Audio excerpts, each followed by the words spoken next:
படம் தரமா இருக்கு. எனக்கு புரியல. சூர்யாக்கு வந்து ரீஇன்ட்ரோன்னு சொல்றாங்க. ரீஇன்ட்ரோன இவ்வளவு கூட்டம் வருமோன்னு எனக்கு தெரியல. அதே மாதிரி பிக் மை ஷோல ஹையஸ்டா சேல் ஆச்சு. சோ இது வந்து ரீஇன்ட்ரோ சூர்யான்னு சொல்றதே முதல் தப்பு. அப்படி நீங்க சொல்லியிருந்தா இவ்வளவு கூட்டத்தை நீங்க பார்த்திருக்கவே முடியாது.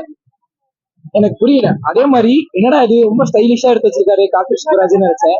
லாஸ்ட் 15 நிமிஷம் படத்தை பாருங்க, அப்ப தெரியும் கார்த்திக் சுப்ராஜ் படம் தூக்கி சொல்றாரு. 15 நிமிஷம், லாஸ்ட் 15 நிமிஷம் கிளைமேக்ஸ்ல லைட்டா ஃபைட்ஸ் லாக் ஆச்சு.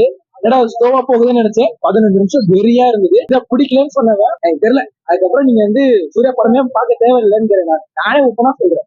சூர்யா படமே நீங்க பார்க்க வேணாம். நாங்க ஃபேன்ஸ் போட்டு பார்த்துக்கிறோம். ஃபர்ஸ்ட் ஹாஃப்ல லேகே இல்லை, சுத்தமா லேக் இல்லை. ஃபர்ஸ்ட் ஹாஃப் செம்மையா இருந்தது.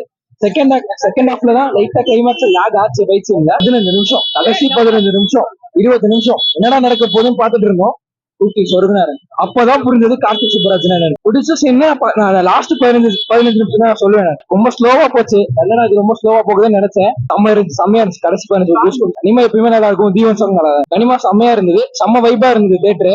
அது ஒரு பாட்டு இருக்கு, பழைய பாட்டு செனோரிட்டா பாட்டு வந்து ரிப்பீட் ஆச்சு. சூர்யாக்கு கம்பேக்னா புரியல எனக்கு. சீரியஸா இல்ல, எனக்கு புரியல. சூர்யாவே போட்டு வந்தது, ஜெய்பீம் வந்தது. சூர்யாவே போட்டு ஜெய்பீம் இப்ப வந்த படம், 3 வருஷத்துக்கு முன்னாடி வந்த படம். அப்புறம் என்ன சூர்யாக்கு வந்து 10 வருஷமா சரியில்லை, படம் சரியில்லை, இது சரியில்லை. இது என்ன ரீஇன்ட்ரோன்னு எனக்கு புரியல. ரீஇன்ட்ரோன்னு எனக்கு புரியவே மாட்டேங்குது. ரீஇன்ட்ரோ சூர்யானா இவ்வளவு கூட்டம் வந்திருக்குமா? நான் கேட்க பதில். இவ்வளவு பேர் பார்க்க வந்திருப்பாங்களா? இவ்வளவு கூட்டம் வந்திருக்காங்களா? யாருக்கா எந்த படத்துக்காக வந்திருக்கா? அப்படி இந்த படமும் நல்லா இல்லைன்னு சொன்னாங்கன்னு வச்சுக்கோங்க, மத்த ஃபேன்ஸ் நீங்க பார்க்கவே வேணாம்.